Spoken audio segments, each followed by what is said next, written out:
espero que nadie se ofenda, pero hasta que no estás aquí dentro no sabes la grandeza de este equipo. Só nós sentimos assim. Por muito desgosto que possamos ter, valores mais altos se levantam.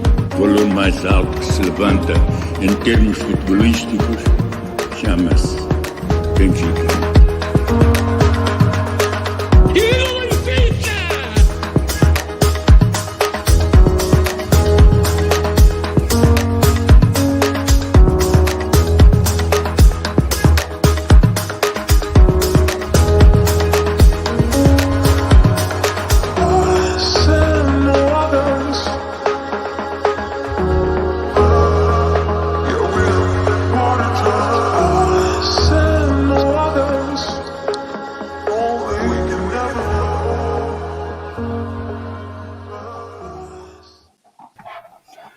Welcome, good evening to episode 35 of O Continue Benfiquista podcast.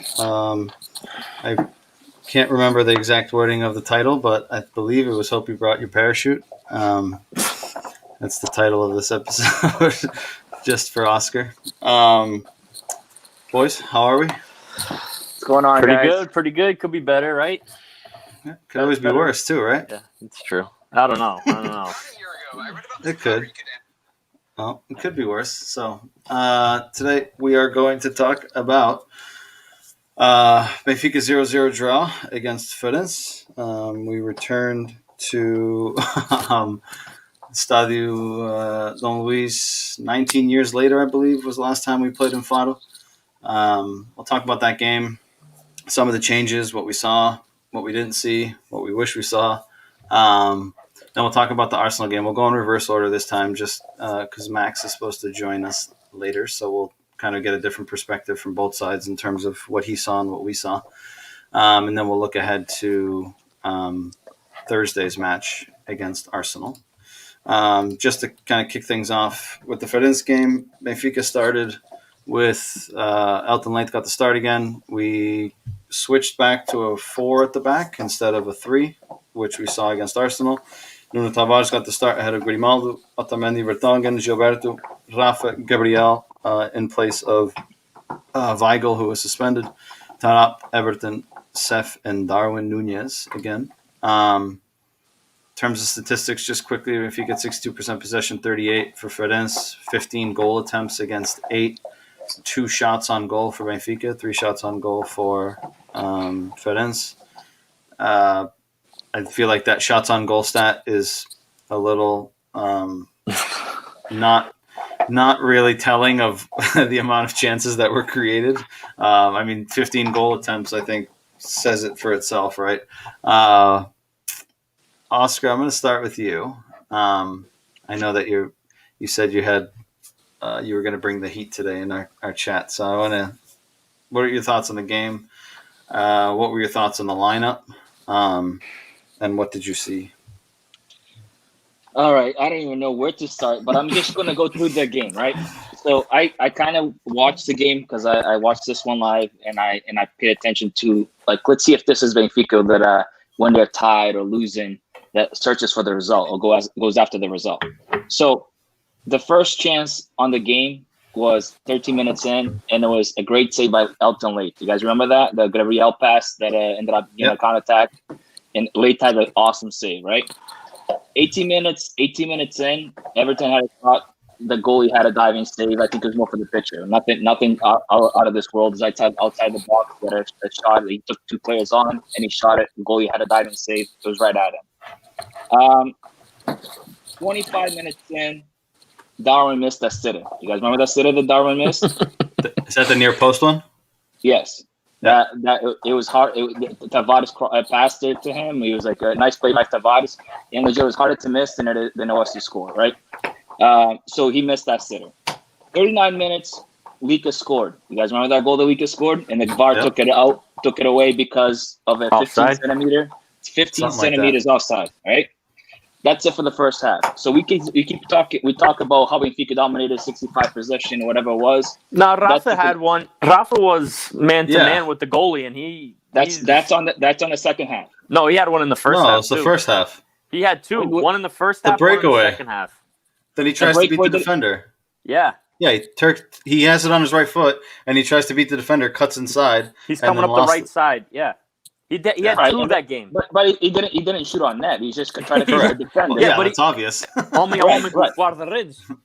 Right, Yeah. but he tried. Okay, let's put that one in there. And then second half, 61 minutes in, Rafa missed alone with the goalie. The goalie had a great save, but Rafa missed. There was a breakaway type of thing alone with the goalie. He saved. He tried chipping it over the shoulder, and the goalie had a good save.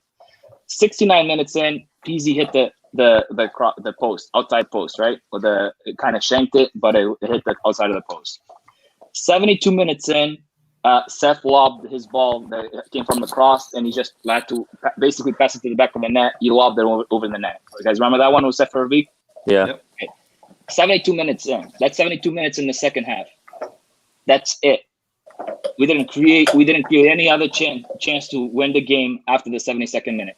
Is that enough for a Benfica team playing one of the last place teams in the league? If I'm not mistaken, though, there was a big save by the goalie. Okay. I forget on the Everton shot. Was it Everton?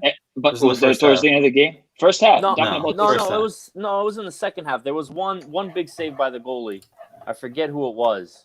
Dude, I just watched even the extended highlights before the thing. No, because I even commented on it. What I don't know. I don't know if it was Darwin again. Anyways, but to your point, yeah, 72 minutes. Like we keep talking about, like after 70, towards the end, we see Sporting winning games in the last minute. We see Porto winning games last minute. These guys get the, even though sometimes they get helped or whatnot, but they're fighting for that result. They're inside their box trying to get that result. 72 minutes, and we're done for chances. What kind of team is Benfica? Are they winning? Are they do they not need the result? It's annoying. It's been like that the whole season. It's not. I don't even know if I can excuse it anymore. I can't. There's no excuse. And to me, that's when my parachute already came out, and I can see. Do you think? And this is a question for both of you guys. But do you think that Benfica did enough to win? Right, like, and obviously doing enough to win isn't enough in terms of what we would expect from a team like Benfica, right? Just getting there and doing enough isn't sufficient. But I think Benfica created a shit ton of chances, right? Whether they got the shots on target or not is a different conversation. But Benfica could have easily, in the first half, been up by 2 goals, and I don't think anyone would have denied that they deserved it. I don't know if you guys saw something different. Up by 2 goals, because I think the best chance of first half was Elton late save. The best chance of first half, other than they had that chance. But what I'm saying, Rafa had that chance, which I know Kenny talked about in our chat, and I'll let him talk about it. Darwin had that chance right at the near post, right? Like that first half was so broken up. There was so much space in the midfield. Ferenc was stretched. Benfica was stretched. Like it was literally back and forth. Like it was a frenetic pace. It's just back and forth, back and forth. And Seth had that one that we talked about as well, right? Like he looks like he's in the first half where it looks like he's in line and he's basically by himself, and the ref blows him offside straight away. Like doesn't even give the benefit of the doubt for the play to play out. Right? Doesn't mean that he would have created a chance or scored whatever. I'm just saying, like I thought, and what I saw was yes, a Benfica team that's still struggling for confidence, a Benfica team that in front of goal, it almost seems like no one wants to take the responsibility. It's because like it's almost like there's no confidence, right? And it's like I'm just gonna take one step closer, right? Just to see if I give myself a better chance, and that one step closer ends up screwing them over, aka Rafa, right? He's always looking to take that extra step. But it just seems like no one wants to take the game by the scruff of the neck and say, give me the fucking ball and I'm going to decide it, right? We saw Darwin had a shot in the first half from distance, which didn't go too far wide, right? He looked like he actually kind of was interested in taking shots from long range. Everton had one outside the box, which was, the goalie made it look good, but it looked like it was fairly straight at him. But I don't know. It just seems like no one obviously has the confidence, but then again, no one seems to want to be the one that makes that decision. Like I want to get the ball and get rid of it as fast as I can, so someone else can make that decision. Do you guys see the same? Or I think our both of our strikers are just. I think Seferovic plays like I don't give a shit attitude almost. Like I don't know. I don't see that. I think it's because okay, they got this new guy that's supposed to be the starter or the star, and now they're relying on me to be the star. So fuck them type of bullshit. That's the attitude I feel like Seferovic is given on the field. Is like whatever, I'll love this, whatever. I'll do whatever I want. They wanted this guy, so they got him.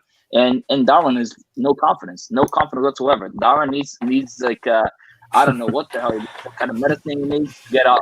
He needs a PK. He needs like a PK to like score something and like get his. I don't know. I did forget about Rafa's PK. I think that should have been a PK. I don't know if you're gonna get touch base on that or not. But I think the one in the first half. Yeah, where he got cargado por atrás and just let it play. No VAR, no nothing. I mean, to me that's a PK.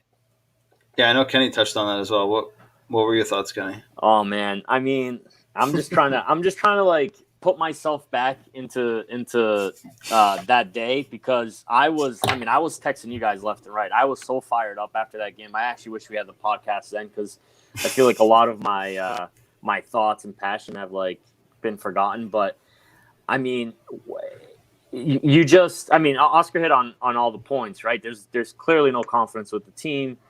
You posed the question, do you think they did enough? I mean, for me, no. I mean, at the end of the day, you got to score a goal if you're going to look to win the game. Whether you do enough or not, no matter what, you have to score a goal, or else you're at best getting a tie out of it, right?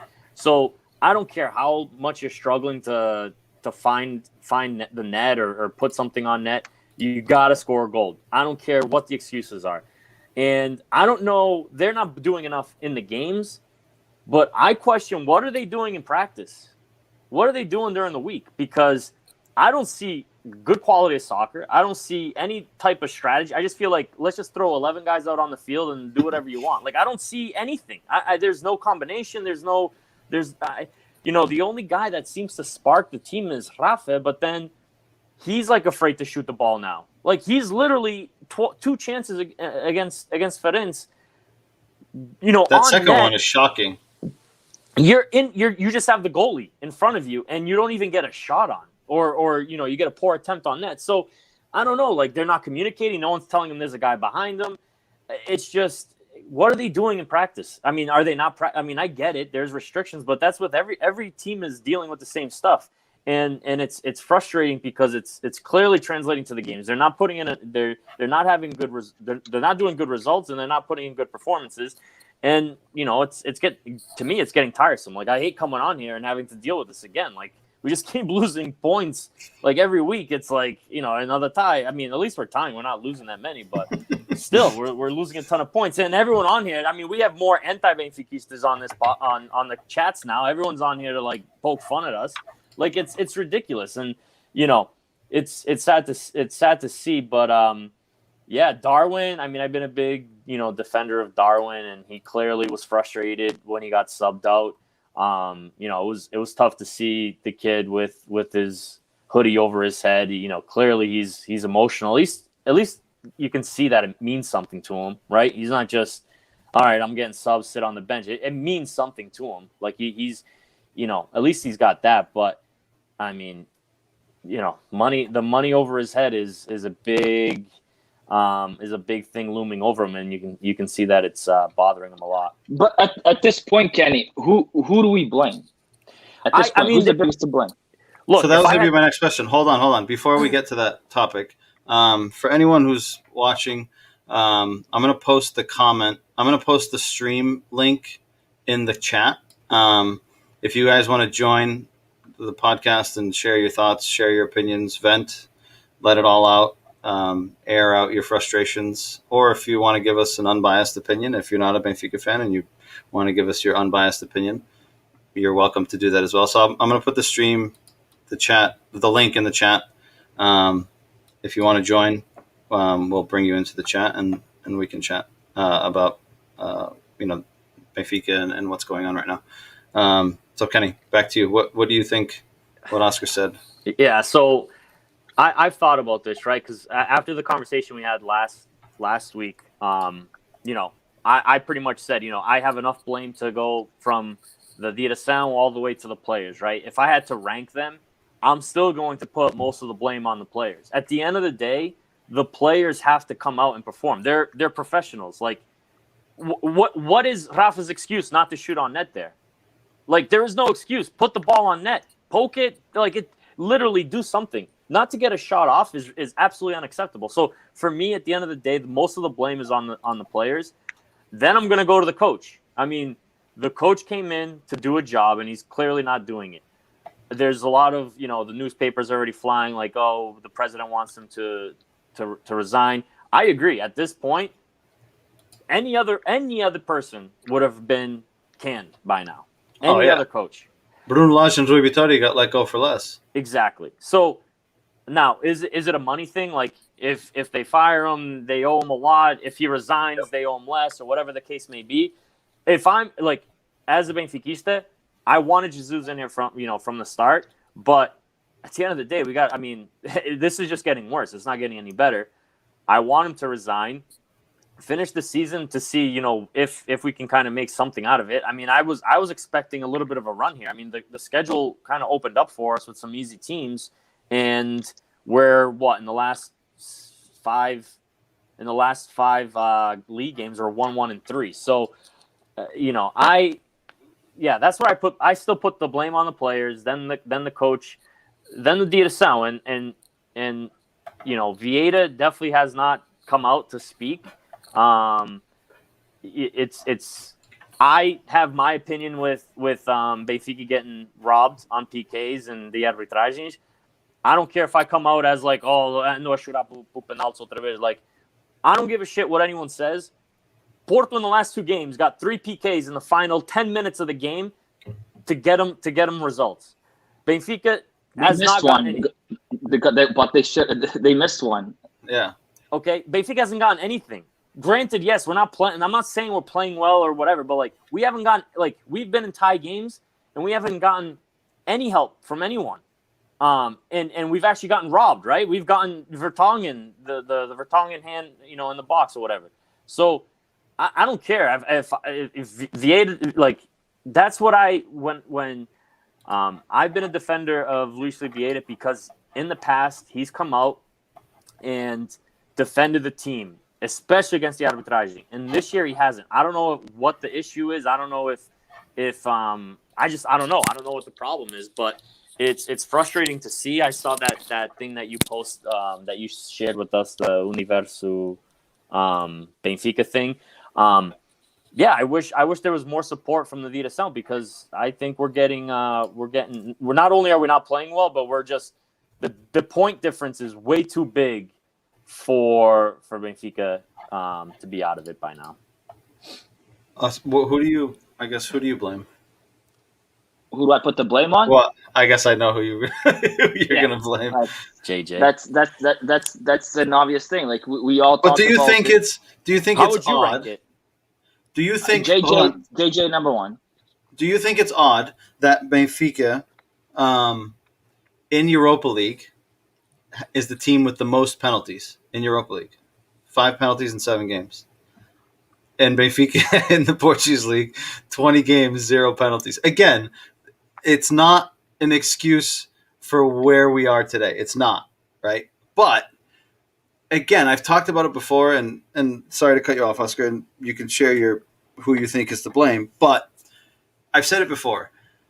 A team that is lacking the confidence that they are, a team that is struggling in front of goal that they are, right? At the beginning of the season, we were talking about our defense, right? At this point, our defense is pretty solid. We've conceded very few goals in the last games, right? In terms of the league, right? We had a 1-1 against Moreirense. We had 2-0 against Famalicão, right? So we've conceded 3 goals in the last 5-6 games in the league. Our offense, we're not scoring, right? The goal, the chance that Pizzi had in the second half, where he hits it off the post. That play is exactly the same play at Ibrox against Rangers, with the ball bouncing, with 2 defenders in front of him, and with his left foot, he buries that past the goalie, right? In the same play where he has less pressure and less people in front of him with the ball not bouncing. He actually had time to bring it across his body, stop it, and play it. He's not able to put it on target, right? Post isn't considered target, and it was on the outside of the post. So for me, it just shows like no matter, yes, we're not playing the greatest, we're not playing as we should be playing, but there's not like that little inch of fortune. There's not that lucky call against Arsenal, right? We clear the ball, it hits, I think, Weigl in the face, it comes right back to Arsenal. They play one pass, split us open, and they play it across and score the goal, right? Like this team isn't getting those fortunate calls, fortunate bounces. Porto's and other teams, but that just comes to mind, right? Taremi's had a couple goals where he shot it, it's going wide, hits somebody in front of goal, goes in, right? It happened against us when they played us and they tied 1-1. You mentioned Porto against Boavista, right? Like 2 penalties, right? In the dying minutes. Yesterday, I guess there was another one. I didn't watch the game, right? But it's just like there's nothing that is going right for this team, even just to give them a little bit of hope. Like, okay, let's grab this and let's run with it. And like, it's literally nothing is coming out for them. Oscar. All right. So I agree. I agree with the luck. The luck, we were getting those lucky calls at the beginning of the season. Don't say we weren't, because we were getting those results and they were like, and we all called it. Like, hold on, but lucky results and fortunate bounces and fortunate like that's completely different, right? Playing bad and still getting a result, it happens, right? But it happens, but like when we don't deserve it, we don't play for it. I agree with that. That play that comes out of nowhere, and we score a goal. To me, that's like we don't deserve the result, but we were getting those. We were getting those that and that's maybe what Pizzi was coming from, like that shot that he had against the Rangers. That's coming from momentum, and from okay, we're getting these results. Our luck is on our side. Any shot I take, it'll probably end up going in.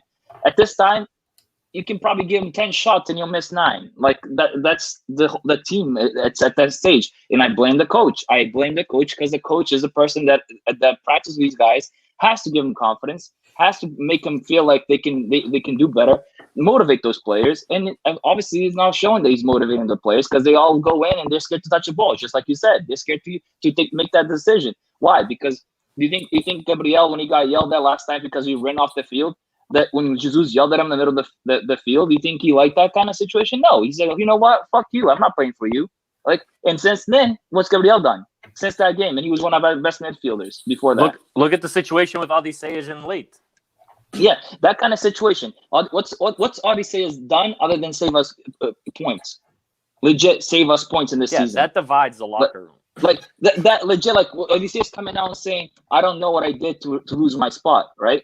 Without and the explanation given to me is not good enough. I don't know if that's legit or not from the newspaper, but if it is, that's a Jorge Jesus thing. This guy is not motivating the players. They're saying you make a mistake, you're out of the team. Like it's not going to make those guys score goals. And luckily Darwin and Sefrovic playing because we have nobody else, or else they'll be on probably the fourth coming in a fourth or fifth choice. Like this coach to me is like you said once once if you're successful one time in a club, don't come back because you're just going to ruin. Mourinho did it in Chelsea. Jesus doing it in Benfica. You were successful once, left, don't come back. You left already. You did your job. Get out of here. Leave on a high. Now he came back, and I tell you one thing. He came. I don't know if that newspaper thing is correct or not, but he was like, "Oh, I was promised a super team. Promised a super team, right? What other freaking coach has gotten the players that you gotten?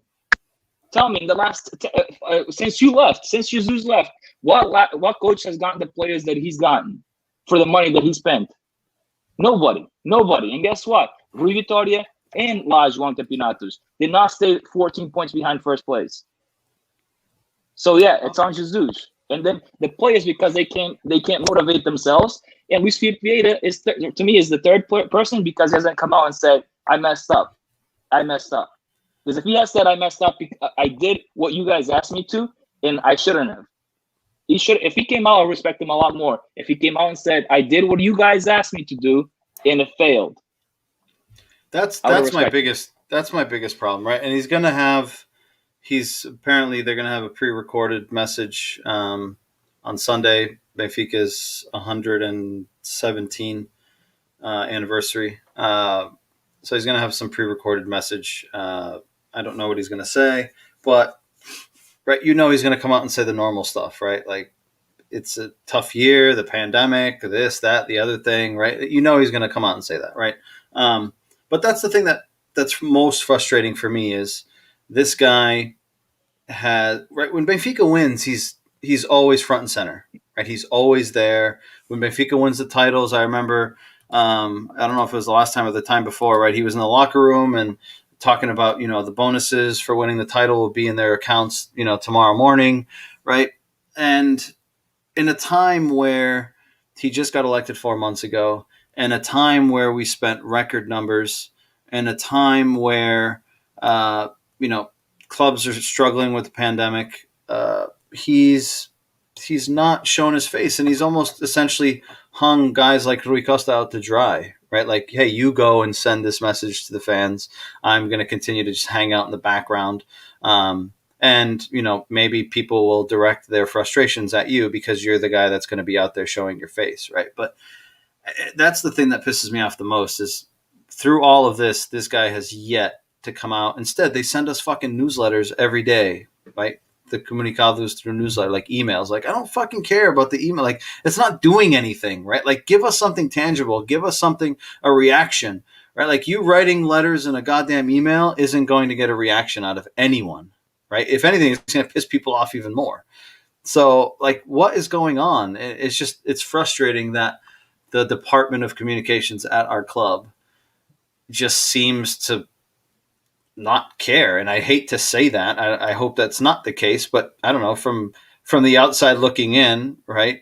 It seems like that's the case. You see all these other, right? Pinto da Costa goes to the press room, complains about the refs, blah, blah, blah, blah, blah, blah, right? Shortly after, a couple of penalties here, a couple of penalties there, right? Sporting's president has said the same thing, and he was right when he talked about the COVID vaccine thing and why their player wasn't available. There were emails back and forth, right? And he did the right thing, right? He came out, defended his team, front and center, told the coach, don't go to the press conference. I'm going to go talk, right? Whether you agree with it or not is indifferent, right? But he's there, shows his face, is there to defend his club. That's what he's there for, right? Whether you agree with what he says or not doesn't matter, right? But he's there, and our president is just fucking around in the press box. He didn't even go to the game in Rome, right? He didn't go to the game against Firenze, right? So, like, what is he doing? It's very confusing to me. I don't know. Like, what's he being paid for? Just to hang out in the background at this point? Right? What's the point? Yeah, I don't know.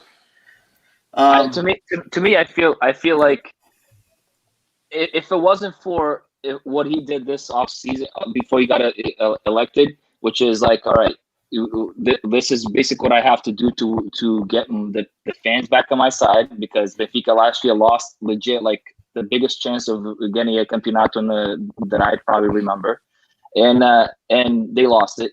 And be like, okay, to get the fans on my side, I'm gonna spend all this money, even if it's a bad year. Get a coach that's a guarantee win, and I'm gonna get the fans on my side. But once I do this, because obviously the fans want us to spend money, we got 126 for João. We got all this money for Ruben Dias. We got this money for this, for that, and we're not spending it. We're just going to the academia, right? And the fans at one point flipped it said enough is enough. You have the money, go spend it. You're like, all right. Like I said in the previous podcast, he gave to the fans what we wanted, a coach and a team, players that cost a ton of money, and said, okay, now fend for yourselves. I gave you guys what you wanted. And if you guys get stuck with what you wanted, not with my plan, then you guys defend yourselves. I guarantee that's me. That's what the only excuse I have, or the only possible solution or explanation for what he's doing. I don't personally have an issue with him with the spending or the off-season stuff that he did, right? I can't fault him for that. Because if he hadn't spent money and we were in the same situation, then you would just argue that he didn't spend enough, right? You damned if you do, damned if you don't. Well, my problem with Luis Luvieda is, it's like you said earlier, right? Pinto da Costa comes out, says something about the arbitraging, they get a little help the next couple of games. We haven't seen that. And we clearly, I'm not saying every game, or I'm not saying, but we've clearly been I don't even know what the word is. We've been they've missed calls on us, right? We've been penalized for that, and so for me, what my issue is he hasn't come out to speak about that to stand behind the team and try and I don't know, make a change, right? If you say something, maybe someone will listen. Maybe they'll be like, hey, you gotta pay more attention here, whatever. But that's where I fault Luis Felipe Vieira. I got a question for you guys though. If there were fans in the stadium, right? Because I've seen it two ways, right? I've seen the Leinster's Brancos, and I've seen times where we've gone through very difficult times, and the crowd will all be up, standing ovation, pushing the team along. What is your feeling that the fan base, if there were crowds in the stadiums, how they would be reacting? We wouldn't be at this situation, that's for sure. It's two options right here. If we had fans this year, it's either we would have gotten better results because the fans would push us with the better results, or Jesus wouldn't be here today. Because Leinster's Brancos would have been longer gone. No chance we go 14 points behind first. But we keep the coach. Think about the beginning, though, right? Like if we have fans from the beginning, Benfica started off six wins, I think, in all competitions, right? So you think about that momentum that builds, right, with the fans in the stadium. I think it creates a different dynamic. Again, are the fans going to keep us from being so far back? Probably not. But I also am of the opinion, like you guys, that I think Benfica is one of those teams that needs that push from the fans. Right? We've seen it many times over our lifetime. Right? I think Benfica's fan base is in Portugal probably the most important to the team, and I think that's showing than any other club in Portugal. Just like I honestly think Sporting, with such a young team, is benefiting from not having fans in the stadium, and it's maybe giving them a little bit more freedom with less pressure than if they did have a full stadium. Right now, right, if you put fans in there now, right, the fans are going to be jubilant, right, and it's probably not going to create a negative impact. But I think, given their past and their recent history, I think that, and I'm not the only one saying it. There's soccer analysts on Portuguese newspapers and TV that share the same opinion. Well, right, it's an opinion, right? We don't know if it's factual, if it would happen or not. But I just think that it would have a more positive impact to the team, and I don't think we would be in the situation we are today, given the start that we had. But again, So my opinion is, like, I don't think we would be as behind as much as we are. I think we would still be struggling. But I'm thinking, like, in the moment right now that we're going through, I actually tend to believe that the fan base, like, would be behind. Like, if Darren was going through this, right? I think the fan base would be cheering him. Like, if he's getting subbed off, everyone would be on their feet cheering him at this point, trying to get him motivated. I feel like we've seen that in the past. I don't know. It's tough to tell because I know a lot of people are angry, but I feel like if there was a crowd, they would be supportive rather than negative and assuage and all that. I think that is a better reaction to have, and that's why I have these scars up here right now. Right, I've changed my setup a little bit because I've been pretty negative. But at this point, what can we do, right? I got to stand behind the team, and we got to try to motivate these guys as best as we can. We can't do it in the stadium. So, hopefully they can get motivated in a different way. I don't agree with that. I think the fans would, boo him. At this point, if nothing had changed if we had the fans and nothing had changed, like everything, he played the same exact way he's been playing until today, you would get booed at this point. I would say you're reacting to it. You're reacting to it based on today, right? Like, would it have gotten to this? Right, that's what I mean. That's what I'm saying. If it was at this point still, right? Because we've seen moments that we've gone through bad periods, and the team, like, there's been, we've been losing 5-0, and the crowd's standing up cheering us, for the final minutes of the game, right? Yeah, when you lose to Bayern Munich, not to. But I'm using that as an example. But there's been moments in season. Absolutely. Benfica was losing 3-0 at home with Rui Vitória against Sporting, and the stadium was so loud. 3-0 at home. Yeah. and the fans reacted that way. It makes a big difference. Yeah, that was for the Taça de Portugal, of Super No, Taça, it right? was in the league. In the With league. Jorge Jesus was in Sporting. They scored 3 goals the first half. I don't know. Yes. Yeah, we were down. Yeah. 3 goals the first half, like 28 minutes in. And we're losing Rui 3-0. Vitória was the coach, and the fans were Right. going nuts. And Samaris after the game even came out and said, "I've never seen anything like it." So that's the I need to mystica, react. right? That's the mystica that we're missing a lot of, right? Everyone thinks, it's going to be, whistles and listos brancos and all that. But then when you reverse psychology that, right, and you have 50-60 million standing, giving a standing ovation, that kind of changes the mentality. Right. That gives a player like Darwin, like, holy fuck, like, I need to do better. Look, I think Milton just put on the comments. I agree with that. We did the fans did it to RDT.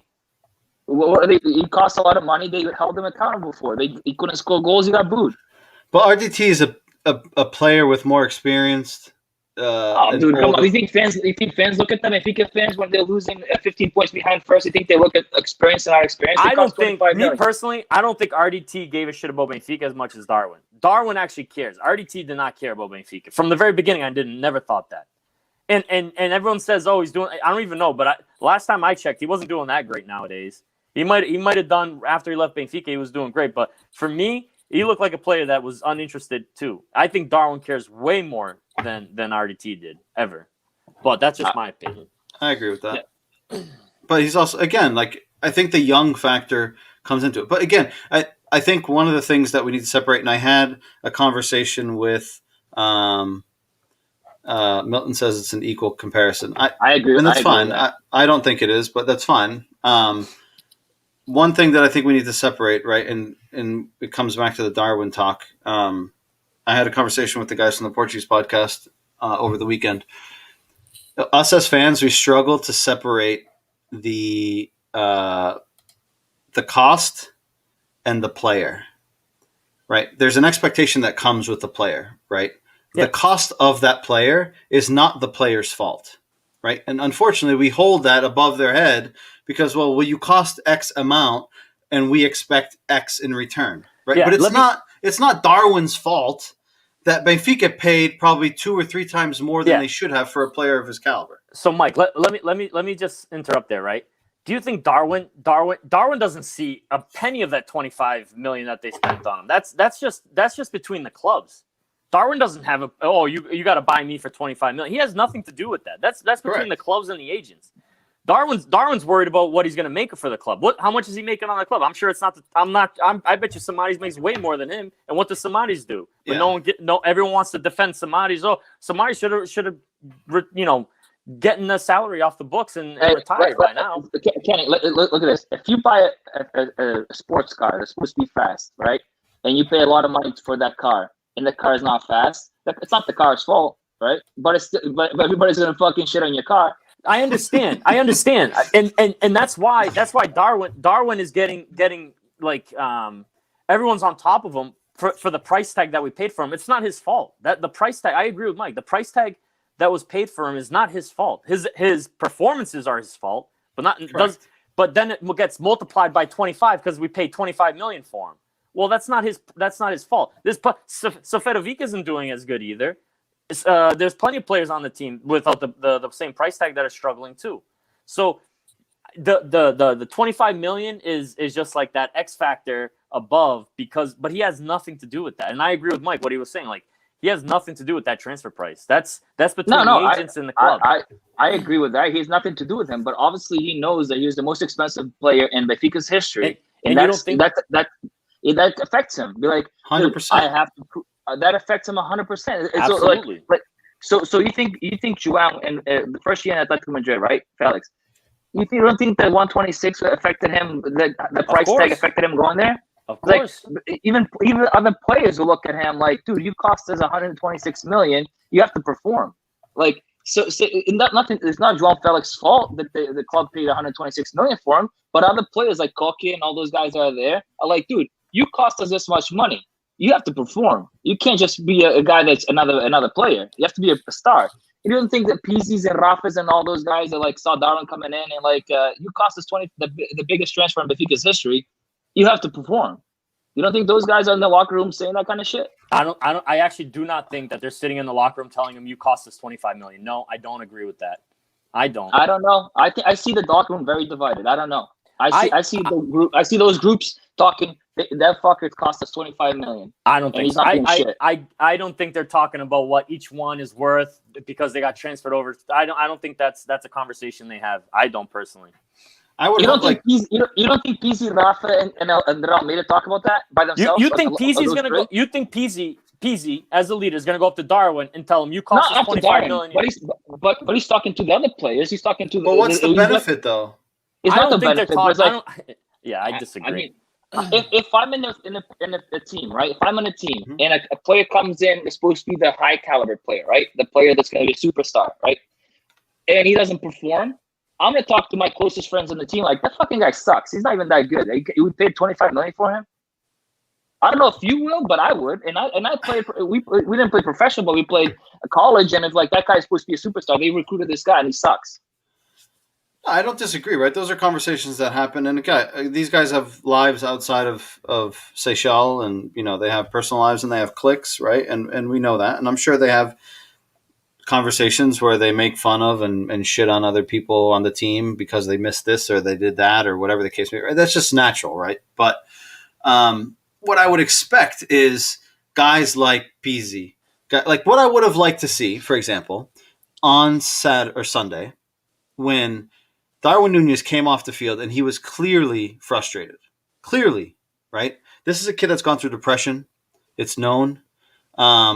He's gone through depression, and he clearly is in a phase right now at Benfica that no matter what he does, he just can't make it work. What I would have liked to see is one of the more experienced players on that team go sit next to him on that bench, put their arm around him, and just give him that confidence. Like, listen, you're going to turn it around. You're going to fix it, right? The camera kept showing the kid, his hoodie over his head, hands in his face in his hands, right? Like, and no one stepped up. Not one of the coaching staff, nothing. Like, no one visually sat next to the fucking kid. I think Jesus did go up to him real briefly, but no one else did. But that goes back to the conversation we've had in the past where, that's a lack of leadership on the team. That's now who knows what happens in the locker room if they were consoling him after the game, but visually on the bench no one went over and that's just a lack of leadership on the team. But also just to go back to your hold on before you go to that next point. Max is not going to be able to join us, but I got Mario here from Benfica After 90. Mario, how are you, sir? Hey guys, how you doing today? Hey Mario, how's it going? Thanks for joining us. Good. Yeah, no, I've wanted to come on for a while, man. Just the family and everything, always chaos. Thanks for joining us. Kenny, go ahead, share what your next thought was going to be. I think Oscar's frozen. My thing was going back to Oscar. Oscar's frozen, he is. Yeah, I'm getting the F out of here, man. This is ruined. I'll just pose, a question to the rest of you guys. Like, we were talking about how the price tag, the other players might be talking to each other like, hey, this guy cost us $25 million and he's not performing. I don't think that necessarily is a type of conversation that happens. I think when the price tag gets hung over your head is when, like, Darwin continuously gets the start. And the reason for that is because he did cost $25 million, in my opinion, right? Because at this point, he's not playing to start on the team. So I think that's where the players will start to, like, have grudges against, have their little side chats or whatever, and grudges. They're like, hey, I'm sitting on the bench. This guy's starting. He's not playing that well either, but I know why he's starting, because he cost us $25 million. That's where, Oscar, did you hear what I had to say? No, my computer restarted for no reason. So I was just telling these guys, because this goes back to what you were saying, right? I think when the price tag gets hung over your head, for me, is when you're worth $25 million and you continuously start on get the starting 11 call when you're not performing well. That's when I think that players start talking amongst each other like, hey, look, I'm on the bench. This guy clearly isn't playing well, but he continuously starts because he was worth $25 million. That's when I think the conversation starts, then that's when players start talking about how much this guy costs, how much that guy costs. That's where the division starts, in my opinion. Not when, hey, look, you cost 25 million. You should be this type of player because you cost 25 million. Well, that was the opinion of the scouts and the teams. That has nothing to do with Darwin. He's just there to play. He's just like Peasy. He comes onto the team. He's actually less than Peasy. Peasy should be expected to do better than Darwin coming in, regardless of the price that he came in at. But like I just mentioned, when you continuously get the start, because in my opinion, I think he should ride the bench a little bit here, but we really don't have anyone else to start. He continuously starts because of his price tag. That's when I think the price tag gets, I kind of disagree because I don't think Seth is doing any better. So who do we play? I know we're in a position where we don't have anyone else to play because but I'm just saying, if it were, look at Everton, right? Everton's another one that costs a lot of money. He hasn't put in performances that are worthy to start. Maybe Servi should start. Servi probably looking at it like, hey, look, this guy's starting over me because he costs 20-25 million. When maybe Servi should get the start and Everton should ride the bench. That's where I think, things get, the team gets divided. But I don't know what you guys think. Mario, what do you think? You're a numbers guy. You do numbers for a living. I am a huge numbers guy. I would say on the Darwin situation, I agree that it causes a bit of a rub when someone's not performing. And there's a fair argument to say, well, Seth does nothing, Luka's done nothing. But if I look at the category, Darwin is a youth rookie. Yes, he came with a price tag, but he's from second division side is where he spent his last season.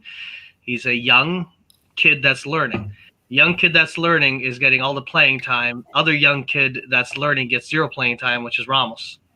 Now people might say, hey, he got a chance to play once or twice and he didn't show up. I'm like, I understand. But when you got a guy that's showing up a ton of times and not performing, you should at the very least rotate a bit. If you're kind of saying we're going to do this, we did it with Nelson Oliveira and Rodrigo. We tried giving Nelson Oliveira some minutes, tried giving Rodrigo some minutes. We had our main senior strikers, and you tried rotating them in. And, everyone had a lot of hype for Nelson Oliveira because the Portuguese pride, He's the under 20 megastar that went to the final of the World Cup, but he couldn't do it. That's the honest truth. But at least we were rotating and giving each kid a bit of time here and there until one proved their worth, which was Rodrigo, and got to get more minutes as time went on. This, to kind of speak to the issue at the club today, is a situation of what is the intention of the team? Is it to win championships or is it to sell players? Are you playing Darwin because you want to flip him for a big ticket? Or are you playing him because he's the best player you could possibly play? Are you using every idea you have? You saw it last year in the Champions League when we played the Tavareses that had barely played 80 minutes in the Champions League. Did we play them because they're the best option to go against the top sides in Europe? No, we played them because we wanted to advertise some new tickets to sell. That gets in the heads of guys, in their head. Think of Rafa, think of Pizzi, think of Grimaldo. He's been at the club for a while, and he's like, well, I know they're playing him. They want to sell him. They're trying to make he's the next big ticket. So, we got to try and make this kid look good so they get the big money, and that's it.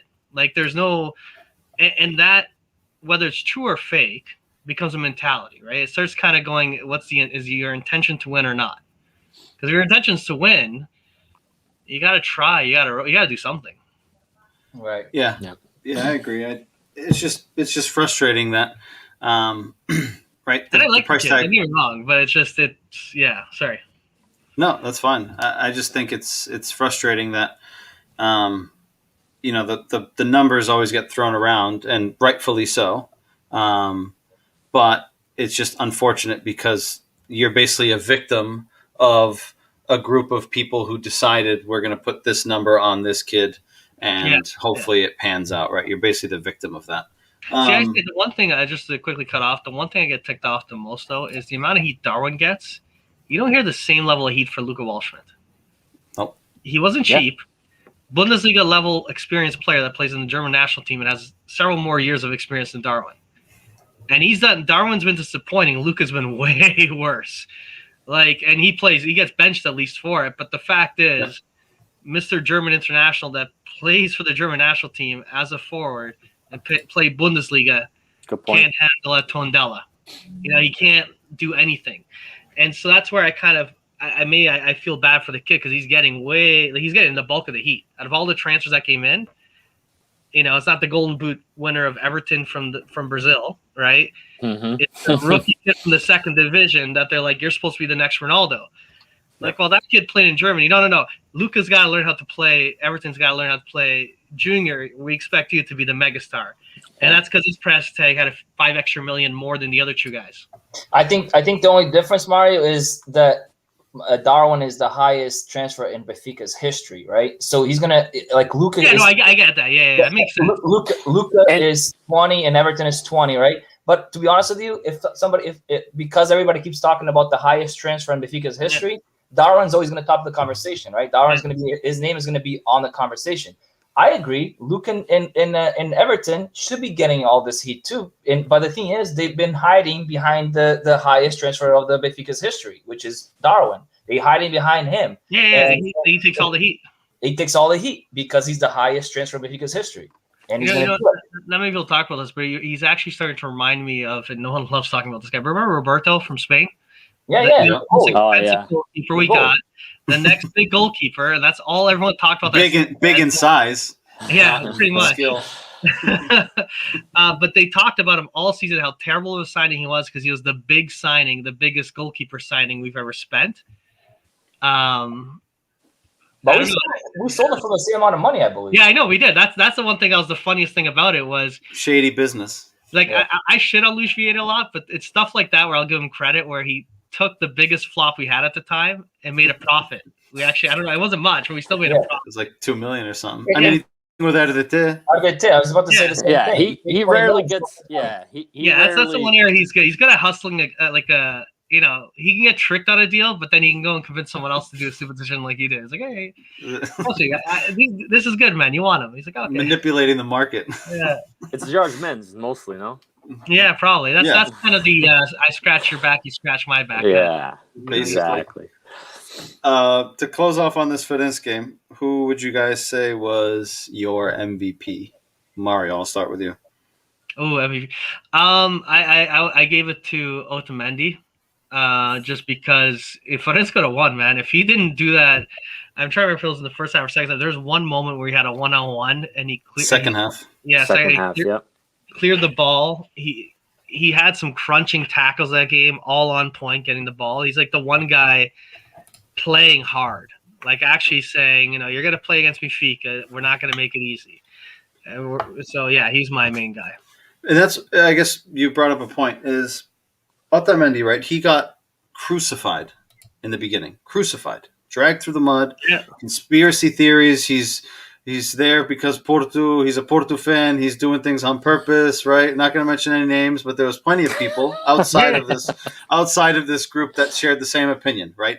He had a shocking goal that he gave up against Maritimo.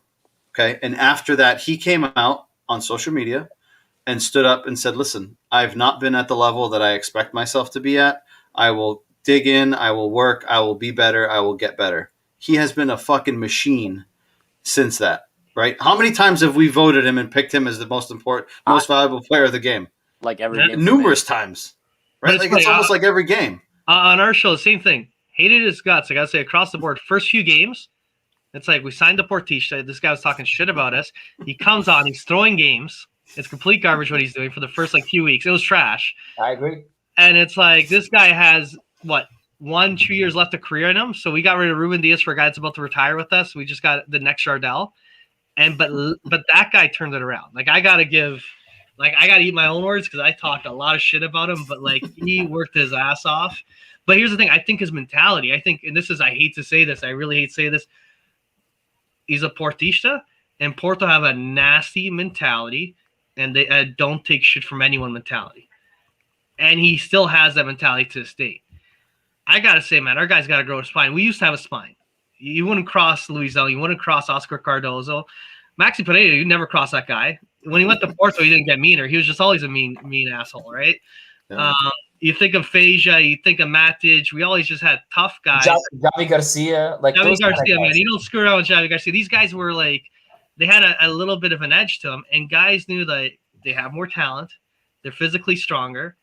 And if I push them, I'm going to get hurt, or I'm not from a physical injury, but these guys are going to give me a rough game, right? So, I got to go home and feed my family. Whereas these guys now, they know if they give a nudge to Rafa, a nudge to Pizzi, a nudge to certain guys, they just go, yeah. You want the ball, you take the ball. Otamendi's the only guy that like you don't want to screw around with on this pitch, and that's why I think he's won a ton of respect. And you took the words out of my mouth. I was just going to say, do we think it's right? I've heard a lot of people complain about Benfica needs to reevaluate the type of player that we sign, right? It's not always about the finesse. It's not always about the tactic. It's about the mentality, right? And you talk about having a spine. Do we think it's ironic, for lack of a better word, that the player on our team that is showing that fight, that grit, that passion is a former player of our rival? Do we think that's not telling of what we have and what we've done over time? I think it's For so the sad mindset? that that's the example to live up to now. I agree. Like, the fact that he's earned being a captain and getting that badge on a regular basis now, but it's like, God, how bad are we that a guy can walk up to this pitch, score own goals, do as god awful as he did in the first several games, and then own this team? Like, there's no one else that could step up. It's very concerning, to say the least. Oscar, who was your MVP, or what were you going to say as well? We have always historically had a mix of players. We had like the players that could dribble, right? We had the players that demanded the respect, like the Jonas, Oscar Cardozo. That was like those guys up there. You don't fuck around with them because they'll score on you any if you give them the slightest space, right? And then you have the players that win hard, like the Petit, the Javi Garcias, the Enzo Perez. Yeah. Those guys don't fuck around the midfield. You pass by us, we'll snipe you. I still remember when Javi Garcia, I think, broke Anderson's leg or some shit on the sideline against Porto. Oh, yeah. Like Katsuranis. with it. Like, Yeah. They wanted to suspend him for life. Yeah. So those kind of guys, they like in the midfield, the players are afraid to come at us. Who do we have today that intimidates anybody other than Otamendi? And Otamendi is a guy like by himself in the back line is the only one intimidating anybody. Then nobody wants to fuck around with Otamendi. But who else? Nobody on that team intimidates anybody. Our midfield doesn't intimidate anybody. Our back line, other than Otamendi, Vertonghen is a guy that just came in. He's like he's there. He's physically strong, but he doesn't argue with anybody. He just does his thing, right? He comes in, plays his 90 minutes. He does a good job. Doesn't argue with anybody. Does his thing. But we don't have the voice like other than Otamendi in that team. We don't, and that's scary because that's where I think we went wrong. We stopped buying the players that like make Benfica great. We started buying like, oh, this guy is good on the soccer ball, but that's not all that's going to win games. We need players with different mentalities on every position, and we don't have that.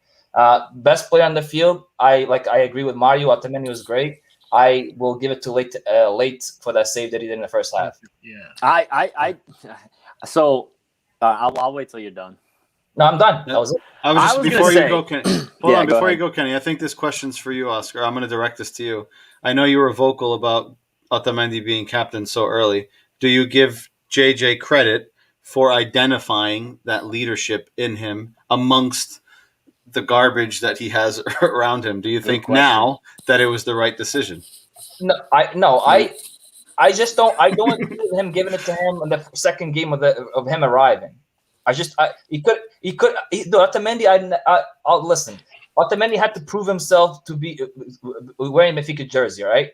Being captain second game after he arrived, to me, is a slap in the face in every Benfica player. He came from a rival. Like, okay, you came from a rival, you're now our captain. Like, that's, to me, I don't accept that. All right. Today, yes, he deserves to be captain. He's our leader. He's the guy that has the most respect, demands the most respect in that team. So yes, I agree with captain. But why? What if JJ knew from the very start that he didn't have that type of player on his team?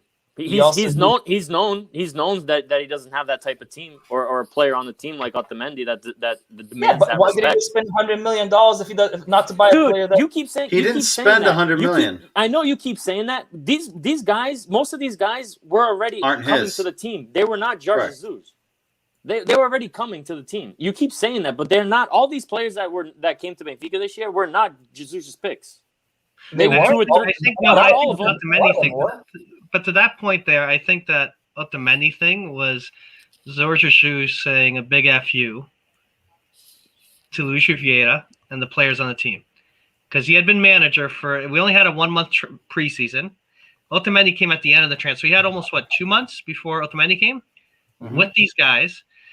When he first was brought on and they're talking about the super team, Jorge Jesus said, I want to keep Vinicius, I want to keep Ruben Diaz, and I need a box-to-box.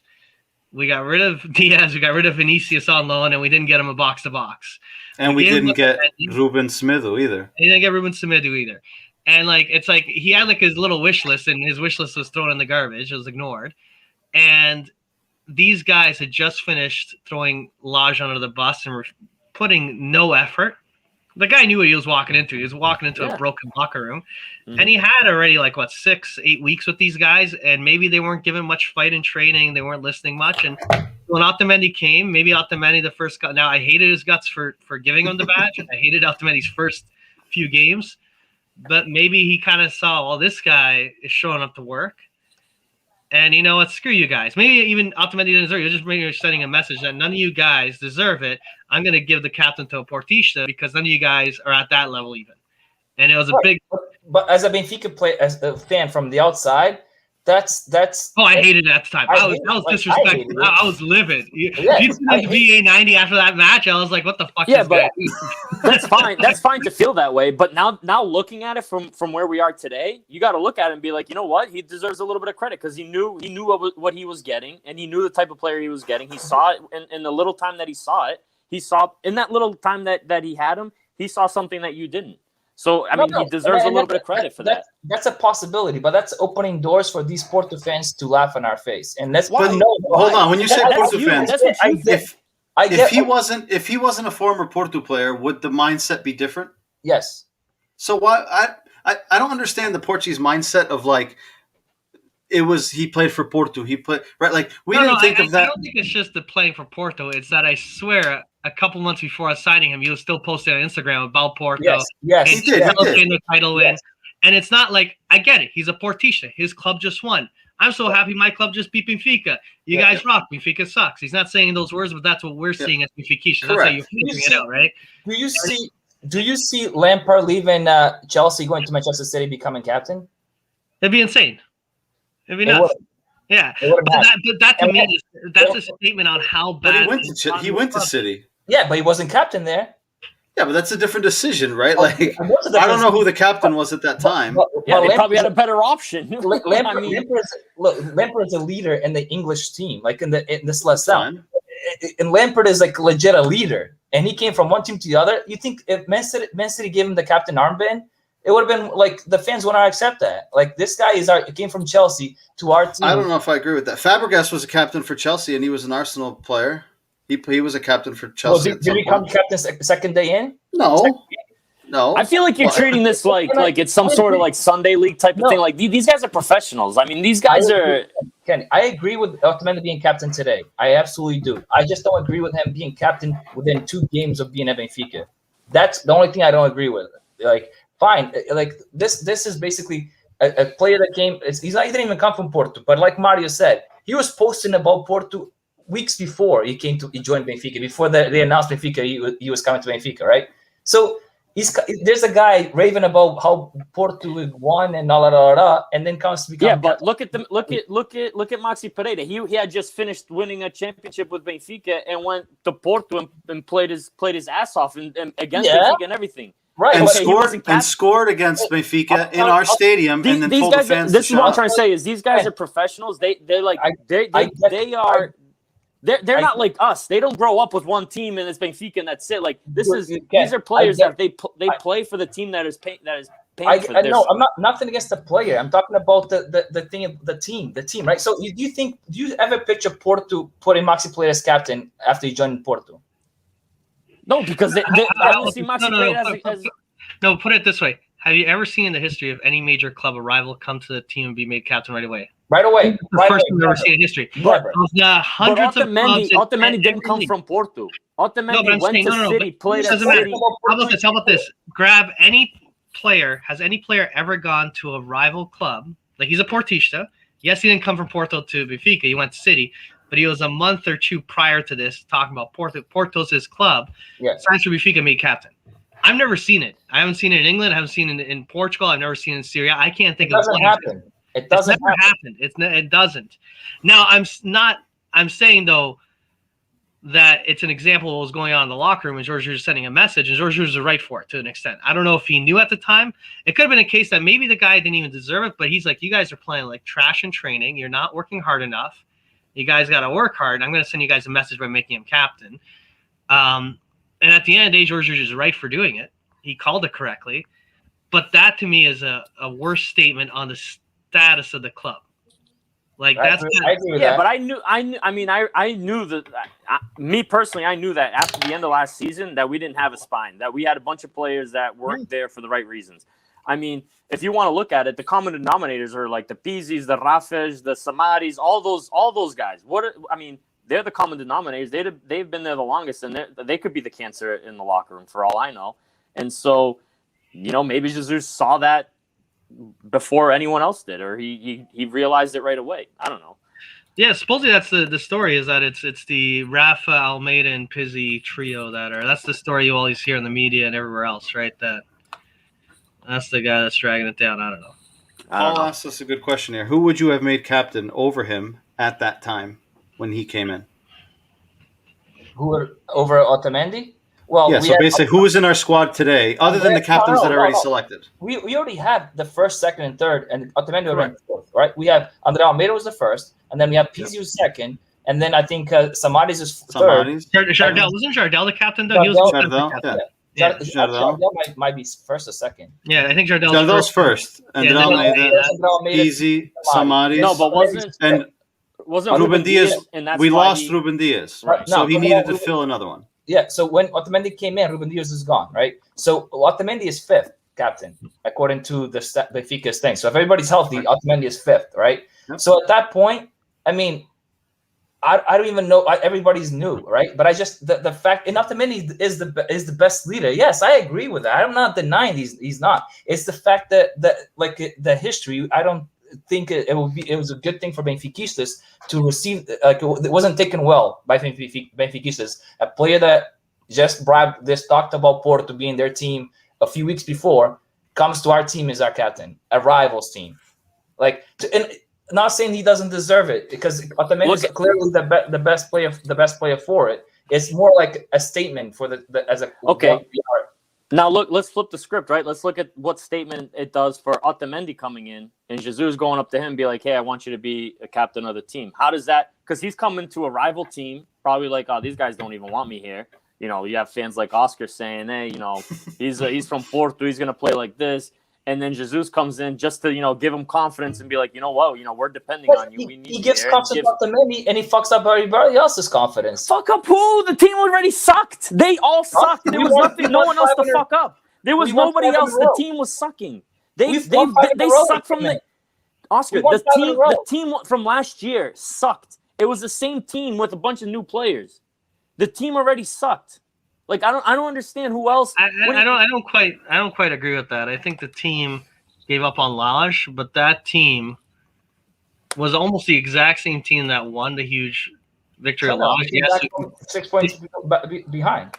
We take away João Felix, but we still had pretty much a good core of that team. What we did is we got rid of Florentino, we got rid of Jetson, we got rid of Vinicius.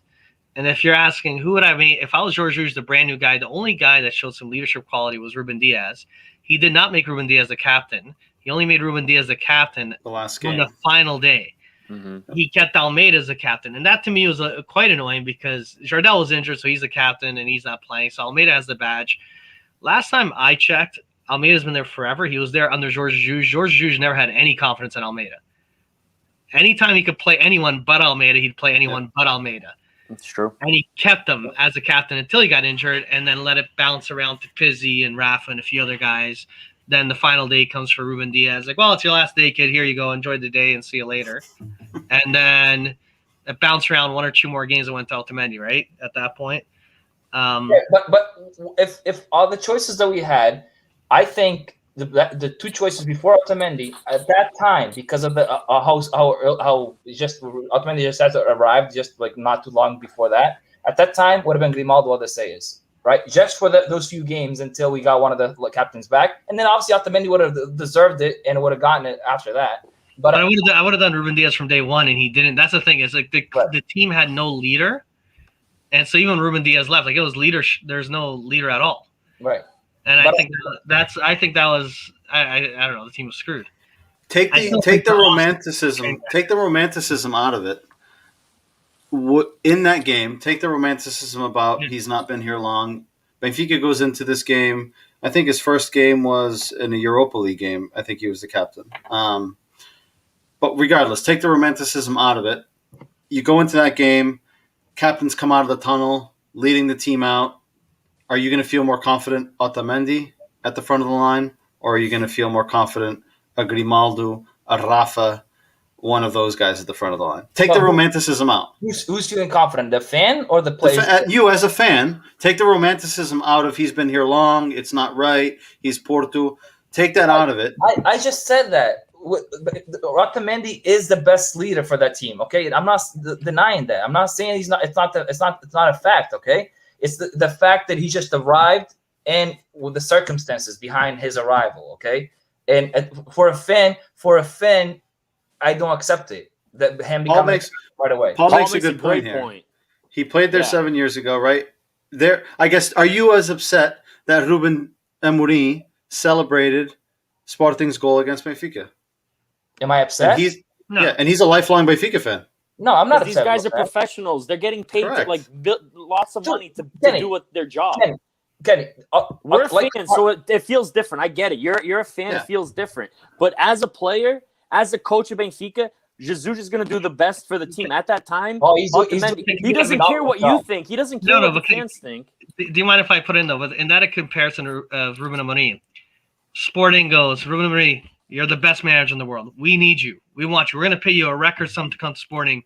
You're a guy. Please play for us. We're begging you. We know you're a Benfica. You're our new god. Please come over. Do wonders. And he's done it.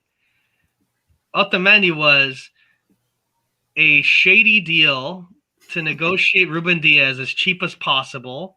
That pissed off all the fan base because Lucio Vieira went on the record saying we have more money than we'll ever have in the world after João Felix. We never need money again. We'll never sell a player ever again unless it's for 100% of the buyout. And we got all this money in the bank. And guess what? I'm not spending a cent of it. And now we spend $100 million and sell a bunch of we sold some other guys, but then we sell Ruben Diaz for way below the buyout. Here's Otamendi, by the way. It's the way it happened. Yeah, but we had to. And the fans were so agitated. We had no need to sell. I see no reason to sell after the money we made. I was under the impression that because we didn't make Champions League, we had to sell. And at that point, but that's just a made up story. Like that there's the books. He came out a few months before saying how we have zero debt, we have no obligations, and we got all this money in the bank. And now all of a sudden it's like we need to raise money. And now there's talk in the paper saying we need to sell $100+ million if we don't make Champions League. It's like, what the heck happened, guys? I thought we had zero debt. We made over $1 billion in sales. Yes, there's other expenses and things of sort. But all of a sudden, it's kind of like, why are we like, what happened? Because this has been my complaint for a long time with this club is a lot of money flushing around, but the debt was coming down quite slowly, and the buys weren't coming in very big. And I always felt like there's a lot of leakage. And now here we are where it's like, and they can't blame the lack of fans because the lack of fans, they charge €5 for a ticket. You're missing a few $1 million from stadium revenue. That's it. You don't make that much money at all. They make nothing in the stadium because the socios still pay their socios, so they're still getting the fees. That helps subsidize ticket prices to an extent. Yep. They're getting their Fly Emirates. They're getting their BTV revenue. Like I sit here and I look at this talk of, we needed to sell. So and if you look at the net spend, it's what, 20 million? Like when it's all said and done, you do the buys and the sells. We spent $20 million, and they're talking like we're poverty. It's like, what happened to that João Felix money? Seriously, what happened to that money? Well, I don't know. I don't know what goes behind the scenes, but I do. I mean, my understanding, there's a lot of hidden fees in that 125 million, right? The agents get a big chunk of that. Luis Vieira came out very hard saying the reason why the buyout was 120 and the price was 126 is $6 million was the agent, 120 is ours. But thou shalt not below the buyout again. So like this is where it's like very agitating, where the guy made a lot of bold statements about the numbers and showed the books. Supposedly we're all clean, and now we're poverty, and it's like, where'd it go, man? Like, did we really buy Kyle Lucas for free? What was behind the scenes of that transfer? Like, it made no sense, and like, I get kind of agitated with this. This is where I think it goes beyond. I feel bad with these guys on the pitch. I actually feel bad for Jorge Jesus because this is a train wreck, And if I'm a player on Benfica like Romaldo, and I go on Twitch every day because the guy he does Twitch live streams more than he does training. Like, no, I'm not. I didn't know that. Yeah. All the time.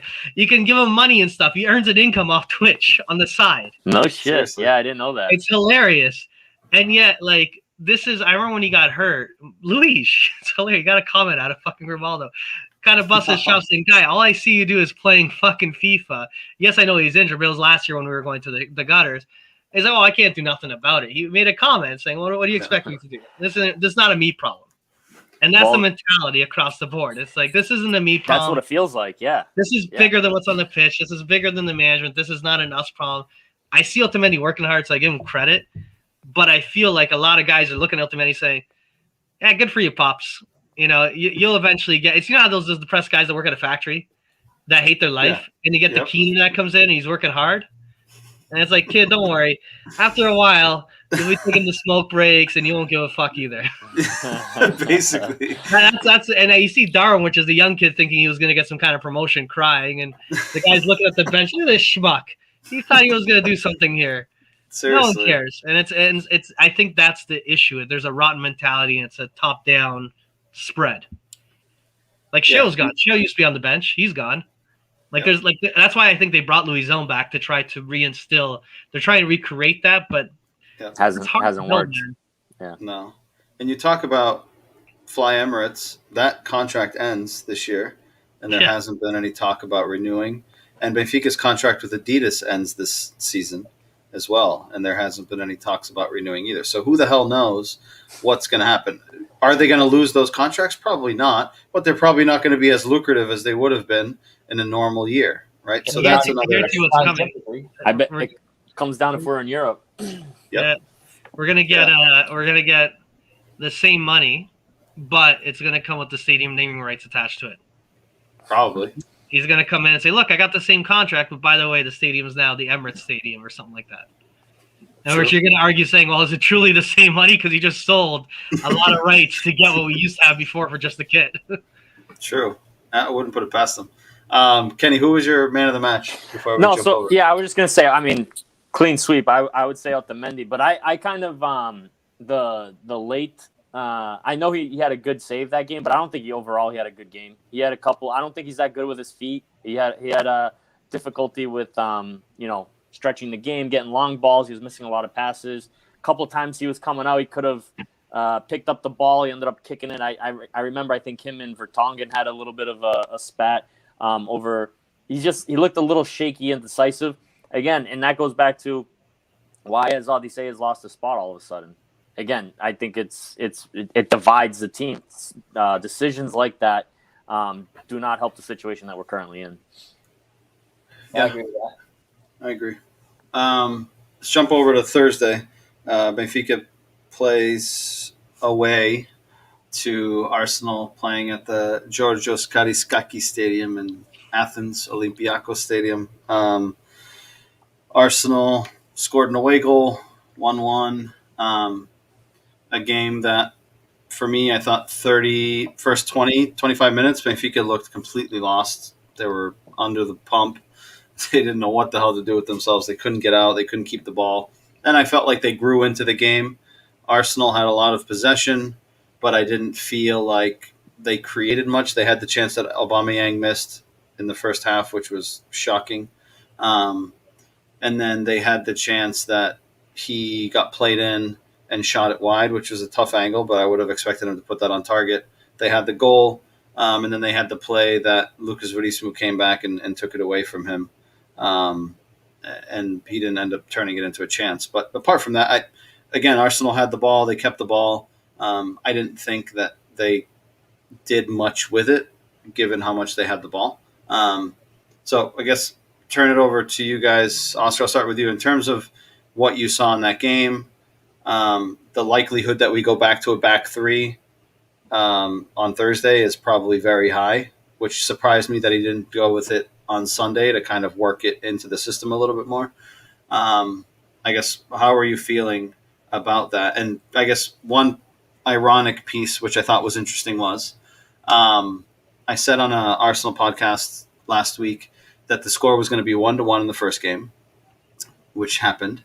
And I said the second game, Benfica was going to win in overtime like they did in 1991. Now, just to remind you guys, Benfica played at home the first game in 1991 against Arsenal. Benfica scores 15 minutes in, Isaías, 1-0. Arsenal scores the 17th minute to tie it 1-1. Rocky Rocastle scored that goal. Okay, 2-minute difference between the goals in the first game. Finished 1-1. Benfica the other day against Arsenal. Pizzi scores in the 55th minute. Arsenal ties it in the 57th minute. 2-minute difference between the goals again. Same score line. I mean, might not mean anything, but I just find it interesting that ended up same score line, same gap between goals. I think that's very, very interesting detail. So, Oscar, tell us what you thought and what you think. First half, I felt like the Aubameyang, whatever, how do you say his name? Aubameyang. Aubameyang. His miss was probably worse than Darwin's against Ferenc. Okay, that's it. I just don't get how you miss. How we talked about Darwin, we talked about Rafa, but this guy is probably supposed to be one of the top strikers in the world. Okay, and he missed that sitter. That sitter's embarrassing. All right, that's basically all that happened in the first half. Nothing else. Shots from here and there, no danger. Right, that's all that happened in the first half. Second half, we had a PK. Just across into the box, I touched the guy's hand. PK, Benfica took advantage of it. Then Arsenal scores off a rebound of a clearance that Pizzi tried doing off Weigl's face, and it came back, left him on basically alone, right? So pass it across for a tap in. Then we have, let's see, Rafa had a Trivela, nice play in the middle, a Trivela, good save by the goalkeeper, Arsenal's goalkeeper. That was it. And then Pierre or Aubameyang missed the breakaway. Remember this? Missed the break. No, he actually that was he put a wide. He put it off the post. Shot. It wasn't really a breakaway, but yeah. Right. It wasn't a breakaway, but it was inside the box. A player like this caliber, he should be putting that in the net, right? Put a wide. I agree. And then we had an Everton shot that came very close on the far post, right? Yeah. Came cut in from the left. He put a far post and he closed. His signature right there. All right. And then you guys talked about Rafa and not even taking a shot. What the hell did Aubameyang, what the fuck his name is, do when he tried cutting back when Verissimo caught up to him? He legit was blown to the goalie and he tried cutting it back to not sure what. So my guess last week was 3-1, right? They think it was going to lose 3-1. Yeah. If this guy took the chances of these two sitters, it would have been 3-1 because they figured they didn't do much more to score any other goals. Fair. There's a lot of ifs there. A lot of like we talked about Rafa's score. But then also Diogo Gonçalves has a play after Benfica scores in the box that he could have taken a shot. He's probably about 7 yards out, and he tries to pass it by the defender, and he slid by and took it away. Right, like so. That's another play that if we had just pulled the goddamn trigger, Grimaldo has one at the end of the half. Yeah, but right? but you're talking about what the Bayern. Fuck his name. The two sitters that he missed, you can't compete. Those cannot compete with any misses that we had. Those two that he had, the tap in, and then the one he cut across when he's alone with the goalie. Those two right there, you had. Yeah, but Mike, you've seen a lot of Arsenal, right? It's kind of been Arsenal's story this year too, just like Benfica's. Same story, really. Right. I mean, the misses are expected. They've struggled for goals. They've struggled for goals, but ironically, Aubameyang was coming off a hat-trick in the previous game against Leeds, right? Yeah. So you would think. But then again, let's not forget, Aubameyang, when he played for Dortmund and played against Benfica, in the first leg of that elimination, he played terrible. And then in the second leg, he fucking torched us. I know. Right? So hopefully that's not the same case this time around. I hope for our sake. Mario, what were your thoughts on that game? What did you see? Did you see anything different that Oscar just mentioned? No, it's the same thing, man. I'm shocked. Those crosses in when they had these point blank misses. I honestly, we could have been. I think if we went down a couple of goals early like that, if they can finished, we would have been done. I think our mentality is so weak that we would have just rolled away. But yeah, man, I'm glad we came away with the draw. I'm grateful for the draw. I don't think. That's what I'd go. I'd say thank God we're facing a train wreck of Arsenal to face with our train wreck, and we're having a competition who's the bigger train wreck. But yeah, I think it's a clear sign from Jorge Jesus what we're going to plan for this week because he rested Vermisio, Grimaldo, Weigl, Diego. You're pretty much saying, okay, we got to make sure all these defenders are rested because we're going to play a very tight game, and we're going to try to outlast these guys, and then hope we have to score. We have to score. Well, they're hoping David Luiz will. is solid. They're really pushing for David Luiz to kind of get one in there for the home team. You know, I saw Bernardo Silva, Ruben Diaz talking to him after that City game, saying, "Hey, guys, man, you know these guys need him, man. Just for old times' sake, come on, you've done it before. Just take one for the team, man. Take one for the right team." But yeah, no, I agree. We got to score, but I think Benfica is more worried about. I think Benfica, if they get a 0-0 and lose, they're gonna come out and say, "Hey, we faced the top Premier League side. It was a draw, unfair." They're gonna like make this a victory, even though they get knocked out if they get a 0-0.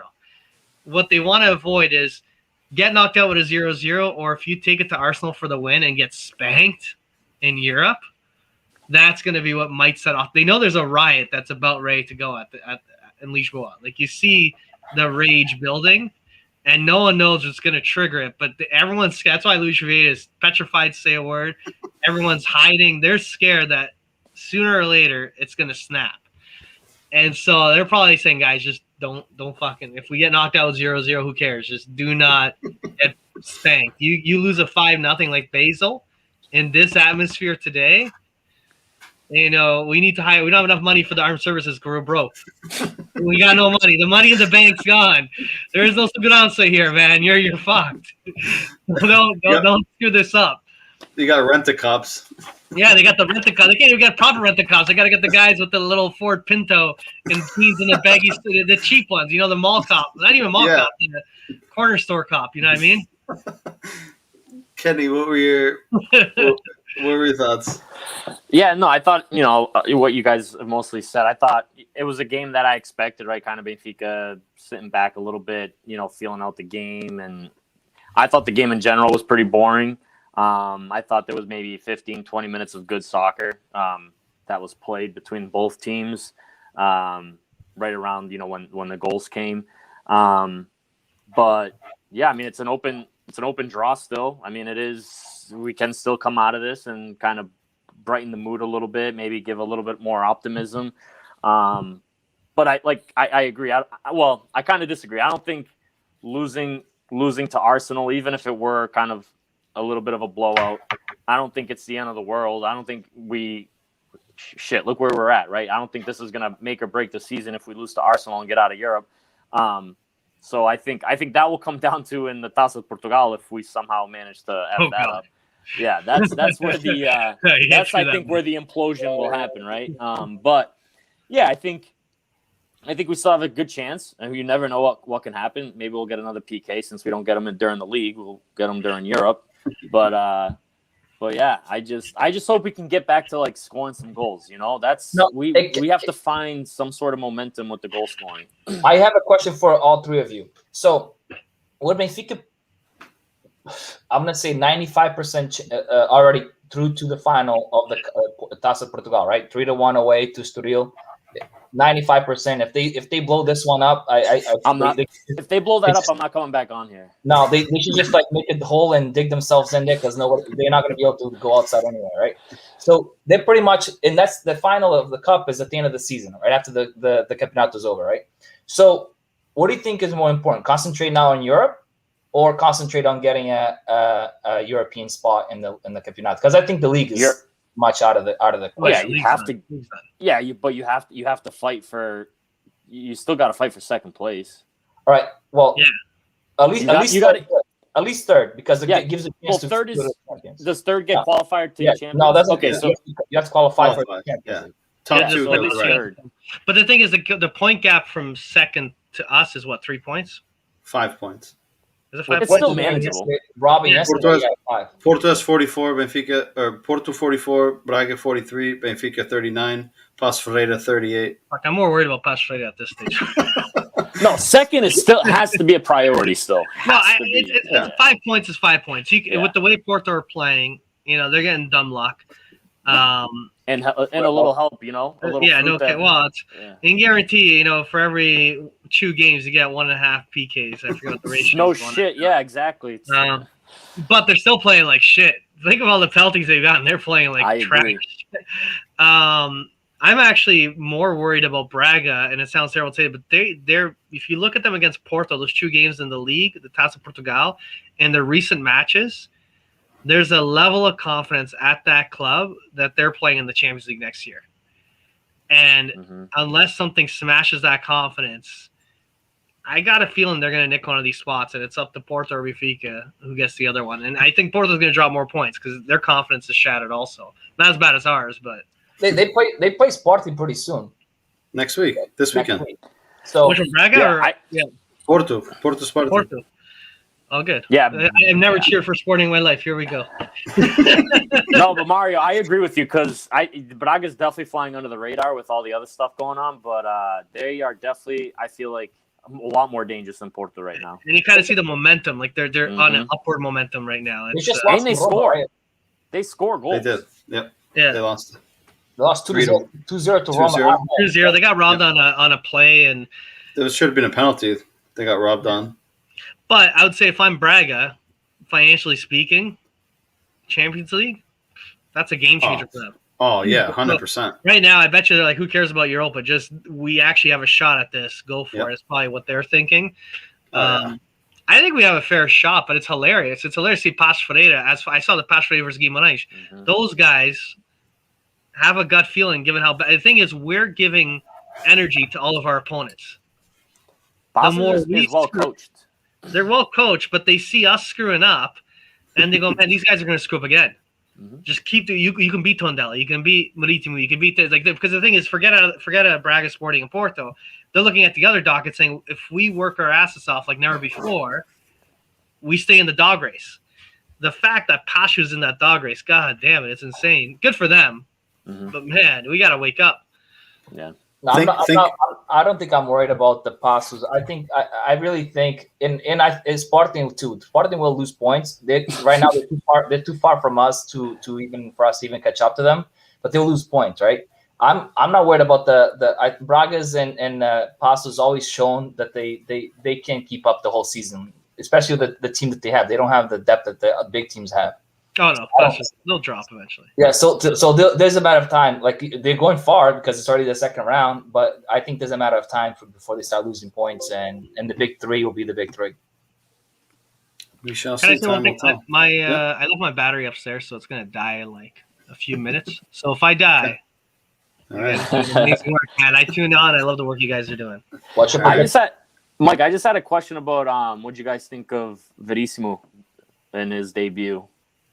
We'll let Mario go first, just in case he. Yeah, in loses case I his just battery. kind of lose your beat against me. No, I loved it, man. The guy, I was surprised. The guy did. I was so heartbroken when I heard he got an injury. Thank God it's nothing major. But man, he came on, and it's the first guy in a while that just showed up and did well. Yeah. Just did friggin' well, did his job. You know what I mean? Because even we talked about Otamendi earlier, he didn't do his job when he first showed up. No one has done their job when they showed up so far. He's the first guy. Gave me a lot of hope. We need depth. Like we got no one as a defensive. Like, you need that depth. So, And to come into the team as your first start in a European game, I think is a shit ton of pressure, right? Yeah. I mean, he's played finals of the Copa Libertadores, right? So it's nothing new to him, but to go into that game against an opponent that likes to move the ball quickly, and we always talk about European football and South American football is different pace. I thought he held his own. Obviously, he had some muscle aches towards the end. He hasn't played in 2.5 weeks. But I thought he did well. He looked confident on the ball. He looked strong, in the physical aspect. I think I said in our chat, that play that he comes back and takes the ball away from Aubameyang when he tries to cut it back, I feel like any other defender fucking cleans him out and creates a penalty there. The fact that he was able to take it clean, whether it was luck, misfortune, whatever, but he at least went into the play with a cool head. Correct. Any other defender probably he did just enough to correct set him make off. that happen. Yeah. Oscar, what'd you think of him? I actually liked him. I liked Verissimo, and if I mean, the players we have and the squad that we have, I think the three defenders might be the option. I didn't mind that three defenders playing against Arsenal. I think it held Arsenal, at least controlled Arsenal, because like I said, in the first half they had one chance, even though it was a big chance. Yep. They didn't create much, and Arsenal's a team, especially in Europe, that's been creating a lot of chances and scoring a lot of goals, right? So I like those three guys in the back. I think those three guys are very solid and allows Grimaldo, which is struggles defending, to go be pushed up the field, and Gilberto, if Gilberto is a choice, or Diogo, who are also more attacking players, to go up, be more up the field. So I really like the three center backs. I think the biggest piece there is it frees up Weigl. Weigl not having to drop in between the center backs. We might There have you lost go. Mario. Oh, Mario. Weigl not having to drop off between the center backs, I think, is important, because when he drops, we lose so much in the midfield, which sucks, right? So I think having those three center backs gives him that freedom to fill those gaps in the midfield that we lose when he has to play center back. With that said, what are you guys expecting for Thursday's game? Are you feeling? I guess I'll ask you two questions. One, what are you expecting? Two, if Benfica goes out of the Europa League, do you think the pressure really starts to mount on JJ to the point where he ends up not making the end of the season? I think we lose this week. Unfortunately, I don't think we play enough to beat them. But I think leaves Jorge Jesus basically to concentrate on the league, because the Taça is already, like I said, 95% chance we most likely through to the next, especially score 3 away goals. So I really think that the top 3 spots is going to be the only priority. If he doesn't get those top 3 or have no chance of getting top 3, he won't finish the league. If he gets to a point where we're 3 games behind, 3 games till the end of the season, and we have no chance of getting top 3, I don't think he finishes it. So I think, yeah. So for this Arsenal game, do you have any statistics, by the way, in playing in? Because I feel like it's more about where they're playing than who they're playing. Like how is our record in Greece? Yeah, how's our record in Greece? We suck. I don't know. I mean, our recent record, we lost to PAOK. And to Ayakapa, whatever they are, the Ayakapa Atenas. Yeah, we always lose there and win at home. Yeah. That's how easy it goes. Well, yeah. I mean, it's so tough to be optimistic, man. Like it's just like, but then if they do beat Arsenal, then I'm gonna be on the other side and be like, all right, now we're gonna go undefeated the rest of the season. So, yeah, I don't know. Are we doing predictions yet, or are we just talking about the game? Yeah. I'm just looking here against Greek teams. So Benfica's played against Greek teams 20 times. We lost so to they would have played 10 games in Greece. 11 wins, 2 draws, 7 defeats. So let's see. Away, we lost. I guess let's just go from 2000. So we beat Olympiacos 5-1, or we lost 5-1. Yeah, that's when we lost. We had a good team too that year. We lost to Ayakapa Atenas. We lost to Olympiacos. We beat PAOK. We beat Ayakapa Atenas, and we lost to PAOK. So it seems like a pretty even split in the last 20 years away. Well, but we're not playing Greek teams. I know, Correct. but it's still. I still think there's a mentality there, like playing in Greece, that you kind of, I don't know. Yeah. So I'm actually gonna say that they're gonna surprise us, just because I feel like something's got to change, and I think we're gonna come out on top 1-0, and I'm just gonna be positive. I'm just trying to be positive. And Oscar combing his hair to the side. He's all stressed out by that. Wait, what was your score? I didn't give it yet. What's your score, Oscar? My score, probably, I said a 3-1 last game. I think it'll be 3-1 this time. Okay. All right, let me jot this down. So 3-1 to Arsenal. I'm gonna stick to my guns. I said it in the podcast, the Arsenal podcast. I'm gonna stick with it. Benfica 1-1 in regulation, and Benfica wins 2-1, not 3-1, 2-1 in extra time. You see us scoring in extra time. You see us looking for the result in extra time. Well, I was gonna actually go 2-2 with us going through, but I don't know if we're gonna see 4 goals. 2-1 in extra time. Manny says if JJ shows up in his Armani suit, Benfica wins 2-1. If he shows up in his tracksuit, we lose 3-0. I guess before we jump off, Gary in the chat says if Jesus leaves, who could make this team into a winner next season? Who would you guys, if you had the option? I have no idea. Who would you like to see? I'll pull Bruno Carvalho and take Ruben Amorim from Sporting. Mike, that would we've be had so much money. We've had this conversation, but I think like you're more, you want like a foreigner to come in, and I still feel like I would want a Portuguese or someone from the league to take over. I don't know if Ruben Amorim is going to be able to be available or make the switch. I would love to see that. But if not, I don't know. I would stick to someone from the league, the Portuguese league. Do you see somebody like, Mike has a good one. Mike we've talked about this. I would like my Gallardo? preference. Yeah, Gallardo. Manny says Mourinho might be available soon. Fuck that guy. I don't want him. My preference, and he was my preference before JJ went there. My preference would be someone like Marcelo Gallardo, he's won things in South America. He has his teams playing organized. They have fight in them. A young manager who looked to establish himself in Europe. He's got that fire still, right? Like JJ has that fire, right? But he's older, right? Like, does he have that fire to like win like he did the first time around, right? Maybe not, right? Maybe he does, but we don't know, right? So my preference would be that. But on the flip side of that, I've also said that in Portugal, there's a lot that goes on off the field, unfortunately, and it's not a coincidence that in the last 20 years in Portugal, only I think 3 non-Portuguese managers have won the league.